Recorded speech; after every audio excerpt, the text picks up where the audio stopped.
Good morning, everyone, and welcome to the class. We are doing the chapter Understanding Laws, and this is your chapter 4 in civics. So, we are doing how laws are, we are doing this understanding laws.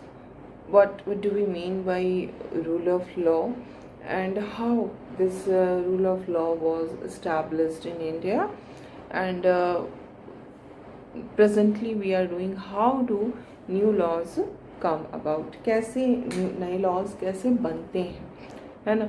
And the process we have seen, and today we will discuss the uh, not how it passes from one house, then it reaches to the another house, then there is debate and discussions and all, voting. No, we are not going to discuss these. What is important to understand, that how people demand for a new law, or how people demand for change in the existing law, and how this demand of the people takes the shape of law, है ना. इसको हम लोग एक particular law जिसके बारे में कल हमने डिस्कशन किया था, स्टार्ट किया था, the protection of women.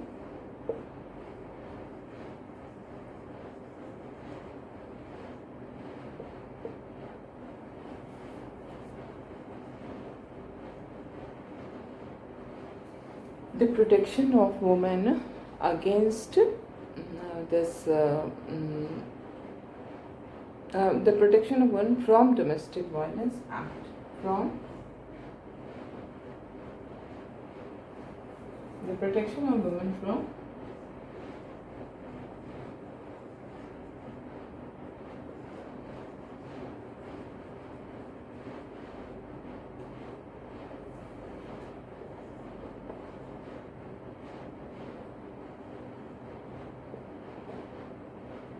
okay. So how this law become a law, कैसे ये लॉ बना. अब इसके लिए हम लोग देखेंगे, एक आपके बुक में देखोगे एक स्टोरी दी हुई है ना, उस स्टोरी के थ्रू हम लोग ये समझने की कोशिश करेंगे कि कैसे एक लॉ बनता है. ठीक है.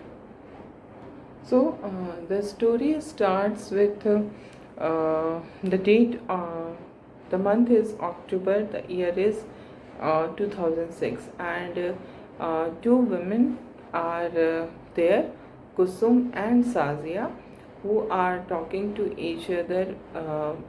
Kusum is reading the newspaper and she is telling Sazia about the news. The news is that the Protection of Women from Domestic Violence Act 2005 passed.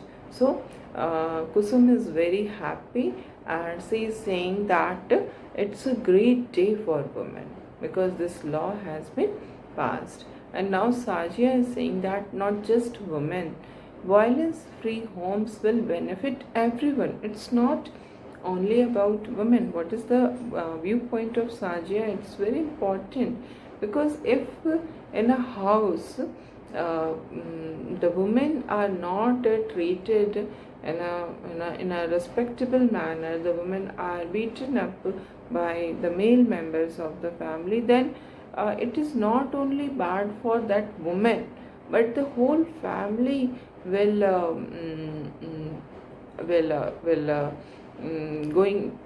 will suffer. The whole family will suffer because of this domestic violence. The whole family will become we can say downgrade हो जाएगा. पूरी की पूरी family नीचे चली जाएगी, growth नहीं होगा, डेवलपमेंट नहीं होगा. So this is the view of Sajiya, that it is not only, this law is important not only for women, because violence free home is very much requirement of each and every person of the family. They must have violence free home, है ना. And now Sazia is saying that it has taken such a long time to get this law passed. Means these two women were fighting for passing of this bill, and now they are remembering कि कितना लंबा time लगा इस law को पास होने में। And वो ये याद कर रही हैं कि कैसे उन्होंने इस जर्नी को ये जर्नी कैसे स्टार्ट हुई और कैसे आज इस मंजिल तक वो पहुंच चुके हैं, जबकि ये जो protection of women from domestic violence act जो है वो पास हो गया है, दोनों हाउस से प्रेसिडेंट का भी साइन हो गया और वो एक लॉ बन गया है। ओके, एंड नाउ वो दोनों जो है वो याद कर रही हैं कि उन्होंने कैसे ये बिल जो है वो उसके लिए क्या क्या एफर्ट्स हुए। So the story starts with April 1991। ठीक है, अप्रैल 1991 में हम क्या देखते हैं कि ये कुसुम और साजिया जो है वो एक ऑर्गेनाइजेशन, वुमेन्स ऑर्गेनाइजेशन के लिए काम करती हैं। ठीक है, तो अब उनके जो ऑफिस है, ये हम कहानी पढ़ रहे थे जो करंट में था अक्टूबर 2006। इस अक्टूबर 2006 में जो हमें रिजल्ट मिल रहा है वो कहाँ से स्टार्ट हुआ है? वो स्टार्ट हुआ है अप्रैल 1991।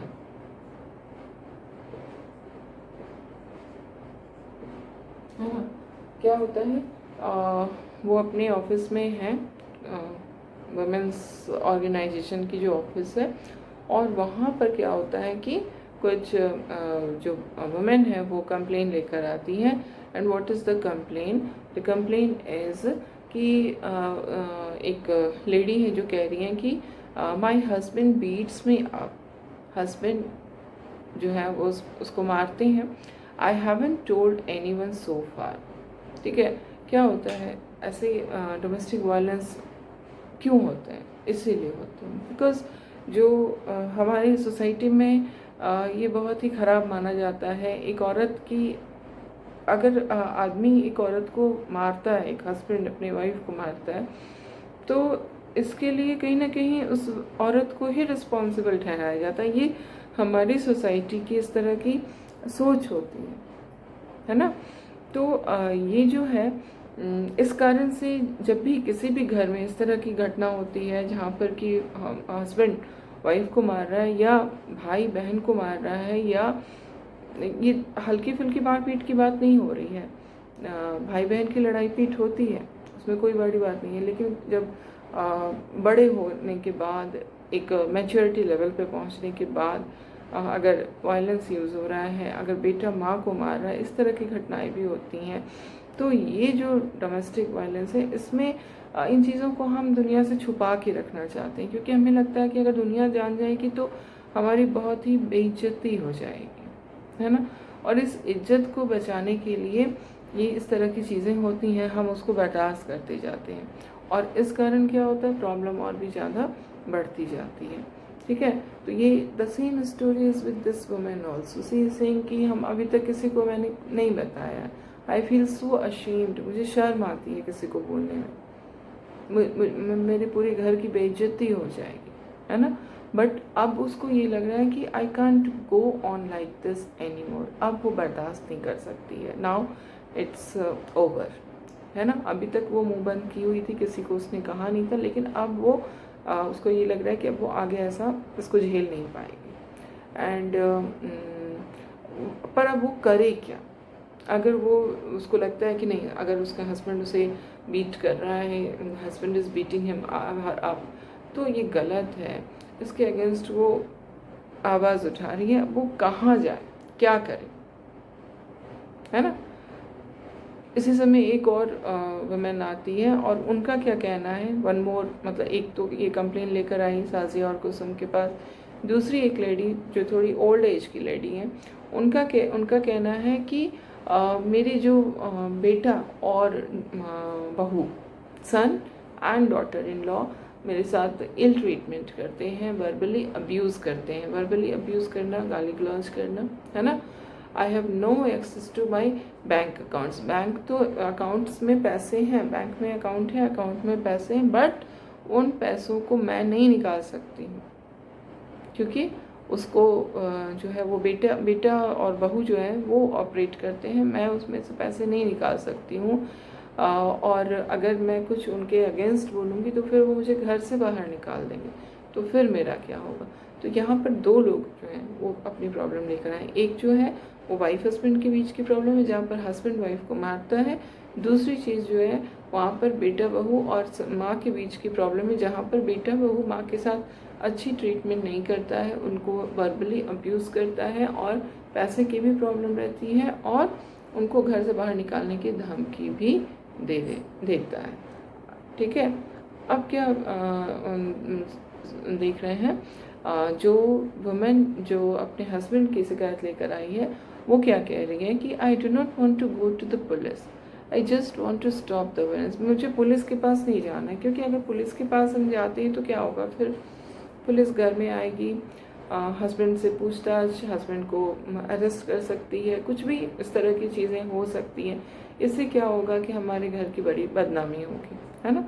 आदमी इसी से डरता है। तो वो कह रही है कि मुझे पुलिस के पास नहीं जाना है, मुझे बस एक ही चीज़ मुझे चाहिए, वो ये कि ये जो वायलेंस हो रहा है, जो मुझे मारपीट हो रही है मेरे साथ, वो रुक जाना चाहिए, है ना। I just want to stop the violence, है ना। और जो दूसरी लेडी हैं, जो ओल्ड एज लेडी हैं, जिनकी सन एंड डॉटर इन लॉ जिनके साथ अच्छा बिहेवियर नहीं करते, उनका भी ये कहना है कि मुझे कुछ नहीं चाहिए, मुझे बस ये है कि मुझे जिस घर में मैं रह रही हूँ वहाँ से मुझे कोई निकाले नहीं, है ना। उसके मन में ये इनसिक्योरिटी है, उसको इस तरह की धमकी भी दी जाती है कि उसे घर से निकाल दिया जाएगा। तो वो सिर्फ ये चाहती है कि ये उसको सिक्योरिटी मिल जाए कि उसको घर से ना निकाला जाए, है ना।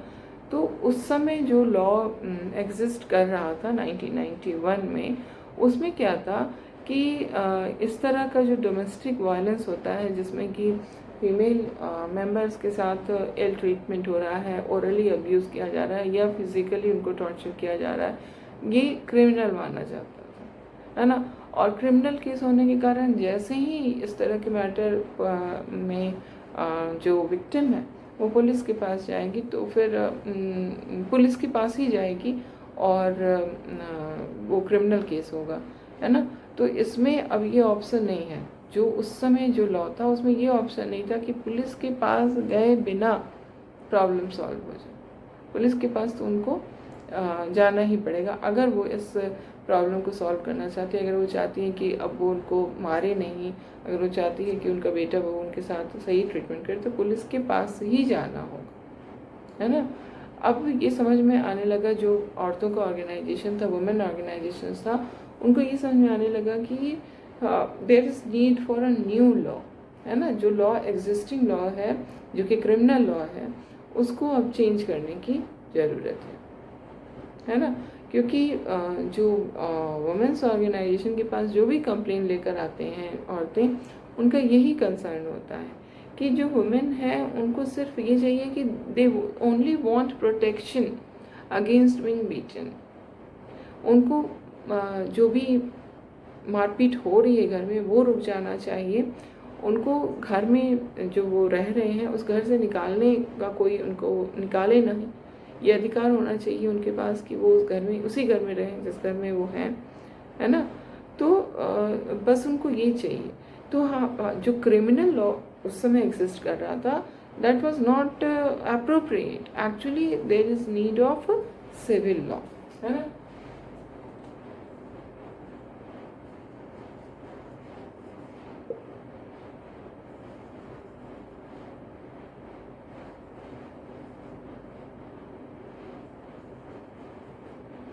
ठीक है, क्रिमिनल लॉ था जो उस समय 91 में एग्जिस्टिंग डोमेस्टिक वायलेंस के अगेंस्ट लॉ था, वो क्रिमिनल लॉ था।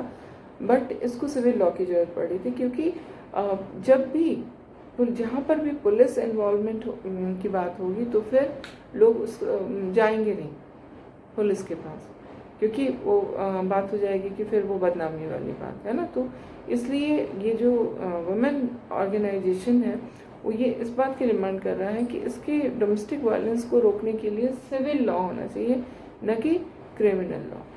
ठीक है। और इस तरह की डिमांड पूरी 1990s में उठते रहे इस चेंज करने के लिए लॉ को। और 1999 में क्या होता है कि एक ग्रुप ऑफ लॉयर्स होता है जिसका नाम है लॉयर्स कलेक्टिव, ठीक है।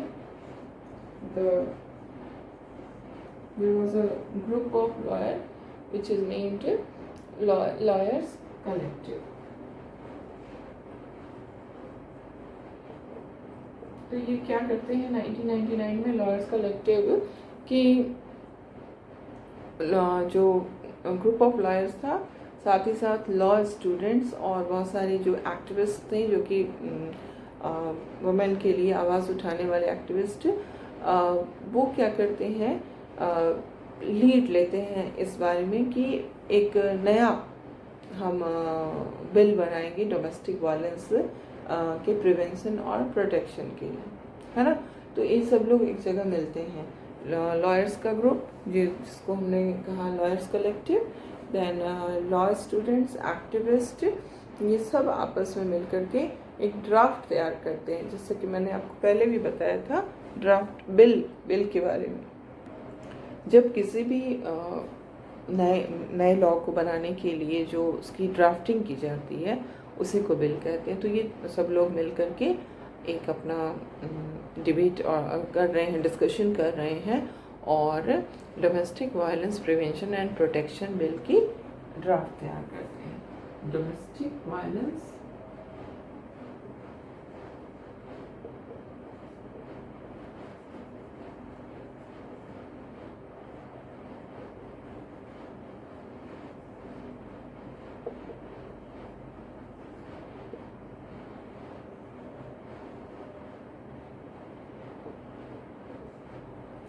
Domestic violence prevention and protection bill, ठीक है। अब ये बिल है, इसकी ड्राफ्ट तैयार की गई कि क्या होना चाहिए, कैसे होना चाहिए, ठीक है।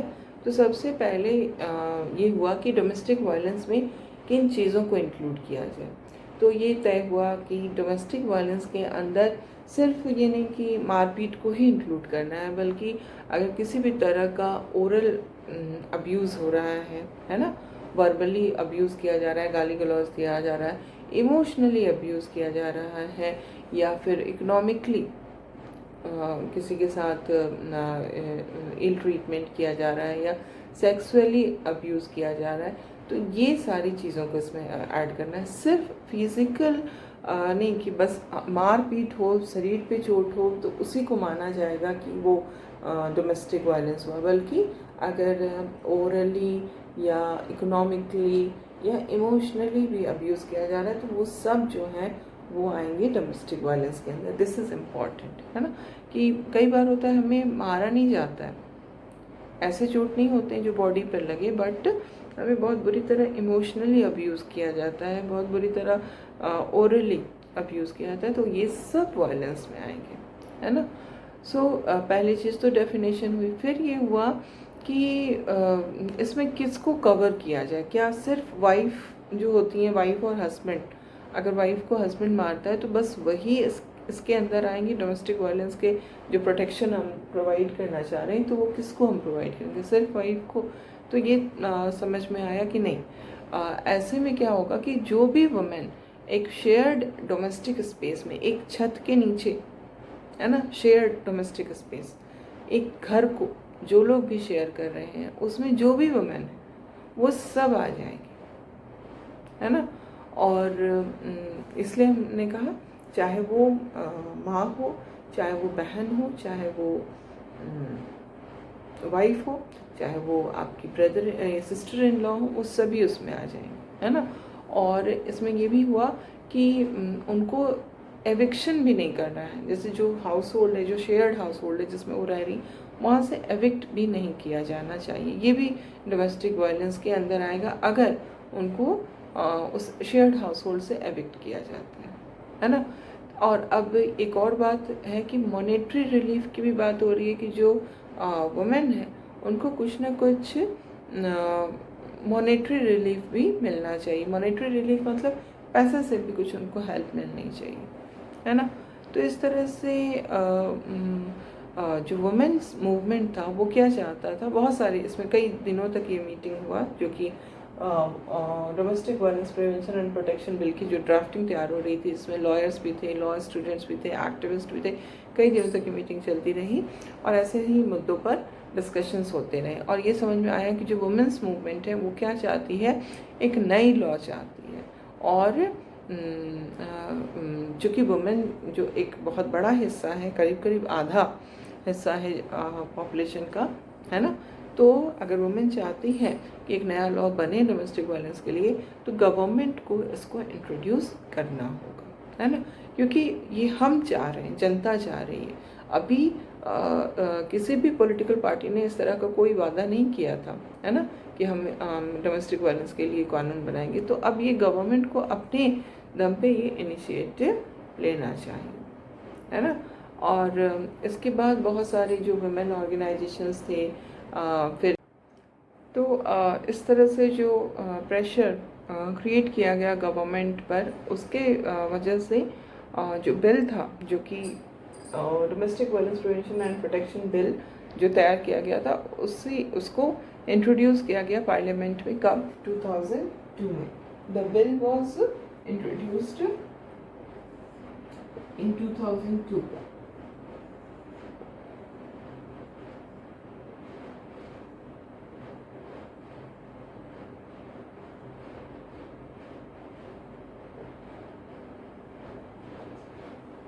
ठीक है, but what happened that the bill was not satisfactory, because जो इन्होंने जिन चीज़ों को तैयार किया था और ये जो बिल यहाँ पर गया पार्लियामेंट में, it was not the same bill. Pressure यहाँ से आया, ठीक है, कि इतने सारे लोगों का, लॉयर्स, लॉ स्टूडेंट्स, एक्टिविस्ट सब मिल करके डिस्कशन करके बिल तैयार किया, बट जो बिल पार्लियामेंट में आया वो डिफरेंट था। उसमें वो चीज़ें नहीं थी जो कि औरतों ने डिमांड की थी, है ना। जो इस बिल के अंदर जिन चीज़ों को रखा गया था वो चीज़ें इस पार्लियामेंट वाले बिल में नहीं थी, और इसलिए इन्होंने वुमेन ऑर्गेनाइजेशन ने फिर से इसको अपोज करना स्टार्ट किया कि नहीं, ये जो बिल आया ये सही नहीं है। और इसके लिए उन्होंने ये फिक्स किया कि हम लोग एक प्रेस कॉन्फ्रेंस करेंगे, हम लोग एक ऑनलाइन पिटीशन भी स्टार्ट कर सकते हैं, है ना। तो इस तरह से ऑनलाइन पिटीशन और प्रेस कॉन्फ्रेंस वगैरह की गई। और उसके बाद हम क्या देखते हैं कि बहुत सारे जो वुमेन ऑर्गेनाइजेशंस थे वो और नेशनल कमीशन फॉर वुमेन, उन्होंने पार्लियामेंट की स्टैंडिंग कमेटी को भी ये अपने कंप्लेंट्स दी हैं कि कैसा होना चाहिए, बिल को कैसा होना चाहिए, है ना। और जो इस प्रपोज्ड बिल में जो कि 2002 में आया था, उसमें जो डेफिनेशन दिया गया है डोमेस्टिक वायलेंस का, उसको उन्होंने कहा कि ये सही नहीं है ना। तो इस तरह से बहुत सारे मतलब जो वुमेन ऑर्गेनाइजेशन से उन्होंने अपनी कंप्लेंट को दर्ज कराया पार्लियामेंट की स्टैंडिंग कमेटी के सामने। और फिर जो स्टैंडिंग कमेटी थी उसने एक रिकमेंडेशन अपनी बनाई, एक रिपोर्ट बनाई। इस रिपोर्ट को उसने राज्यसभा को दिया एंड देन यही रिपोर्ट लोकसभा में भी गई।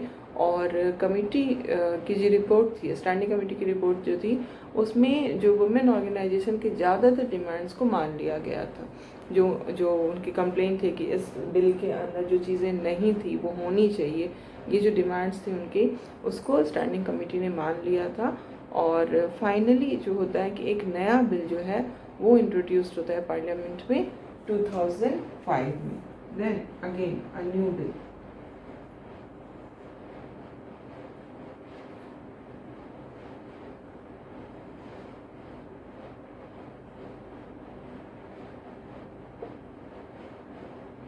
है ना, 2002 वाला जो बिल था उसमें जो कमियां थी उससे जो वुमेन ऑर्गेनाइजेशन था उसने स्टैंडिंग कमेटी को उन कमियों के बारे में बताया, अपनी डिमांड्स को रखा। स्टैंडिंग कमेटी ने एक रिपोर्ट तैयार की, उस रिपोर्ट में उसने ज़्यादातर डिमांड्स को मान लिया औरतों के, और फिर इस रिपोर्ट को राज्यसभा में पेश किया, लोकसभा में पेश किया, और अल्टीमेटली एक नया बिल जो है वो औरतों के जो वुमेन ऑर्गेनाइजेशन का जो डिमांड था उसको मानते हुए एक नया बिल 2005 में इंट्रोड्यूस किया गया पार्लियामेंट में। और उसके बाद वो दोनों हाउस से पास होने के बाद प्रेसिडेंट के पास गया साइन के लिए, प्रेसिडेंट ने उस पर साइन कर दिया और तब इस तरह से ये जो नया बिल है, the protection of women from domestic violence act came into effect in 2006। बना 2005 में, बनने का जो प्रोसेस था वो 2005 में स्टार्ट हो गया, लेकिन इफेक्टिव ये 2006 में हुआ, है ना। और उसके बाद एक प्रेस कॉन्फ्रेंस होता है 2006 में, जब ये लॉ बन जाता है अक्टूबर 2006 में, और उसमें बहुत सारी बातें बताई जाती हैं। जो वुमेन ऑर्गेनाइजेशन है वो बताती है कि this law about the law, है ना, लॉ क्या है ये लॉ। तो वो बताती हैं कि this law is a first in recognising a women's right to a violence free home, है ना।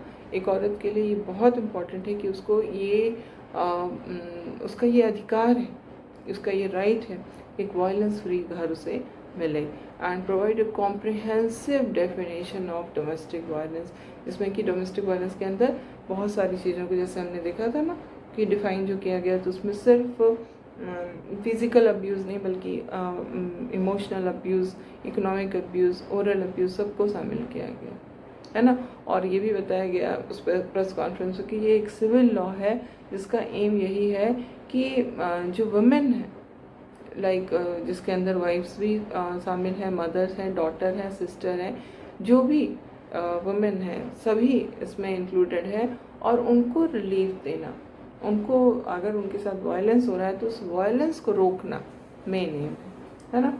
मेन एम ये नहीं है कि जो भी मेल मेंबर है उनको अरेस्ट किया जाए, बल्कि मेन एम ये है कि वायलेंस को रोका जाए।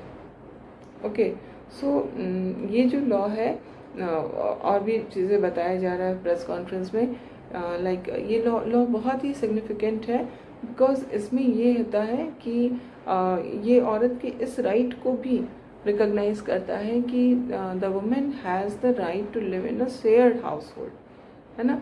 कोई भी उसको घर से बाहर नहीं निकाल सकता, उस घर में जहाँ वो रह रही है वहाँ पे उसका अधिकार है ना।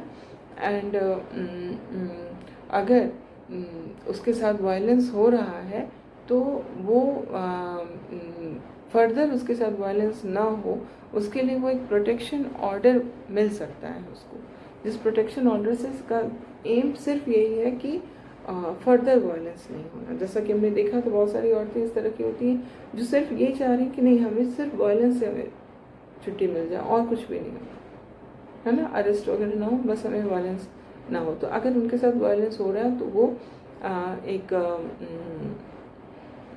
इस तरह का प्रोटेक्शन ऑर्डर उनको मिल सकता है, जिससे कि फर्दर वायलेंस को रोका जा सकता है। इसके अलावा वुमेन को मॉनेटरी रिलीफ भी मिलेगी in order to meet their expenses, जो भी उनके खर्चे हैं, जिसमें मेडिकल एक्सपेंसेस भी जो है वो इंक्लूडेड है, तो उसके लिए भी उनको मॉनेटरी रिलीफ मिलेगी, है ना। सो इस तरह से ये लॉ जो है ये पास हुआ, जो कि औरतों के डिमांड के हिसाब से था। लेकिन only passing of the law is not sufficient. What is sufficient? It's implementation and execution. So you will see that in the last what is said by this Sazia is saying that now begins another long journey. And what is this journey about? This journey is about the implementation and enforcement of the law. Making is very important, but what is more important is the enforcement and making of the law. Okay.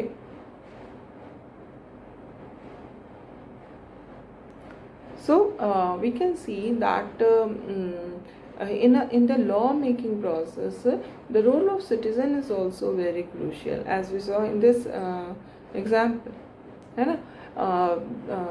The citizens help parliament framing the bill. Like हमने देखा कि जो 2002 में bill आया उसमें बहुत सारी चीज़ें सही नहीं थी, औरतों की डिमांड के हिसाब से नहीं थी, तो उसके लिए फिर से औरतों ने अपने पेटिशन दिए स्टैंडिंग कमेटी में और फिर उसको चेंज किया गया, है ना। तो यहाँ पर हम देख रहे हैं कि it is the active participation of the citizen in the law making process. जो इनिशिएटिव आया लॉ मेकिंग का, that is not from the side of the government, that is not from the side of any political party, but it is coming from the side of the citizens, है ना। और इसलिए हम ये कहेंगे कि this is very important that the citizens must play an awakened role, है ना, इन द प्रोसेस। तो ये हमारा हो गया कि लॉ कैसे बनता है। अब हम हमारा जो लास्ट सेगमेंट है इस चैप्टर का, that is about unpopular and controversial laws. Laws जब भी बनते हैं तो उससे फ़ायदा होता है, नए लॉ बने, नए नियम बने, फ़ायदा होता है। लेकिन कभी कभी कुछ ऐसे भी लॉज बनते हैं जिसका फ़ायदा सबको बराबर नहीं मिल पाता है, बल्कि कुछ ही लोगों को मिल पाता है, और कुछ लोगों के लिए वो बहुत ही हार्मफुल हो जाता है ना। तो ऐसे लॉज को हम अनपॉपुलर या कंट्रोवर्शियल लॉज कहते हैं। तो नेक्स्ट क्लास में हम लोग इसी को डिस्कस करेंगे। ओके।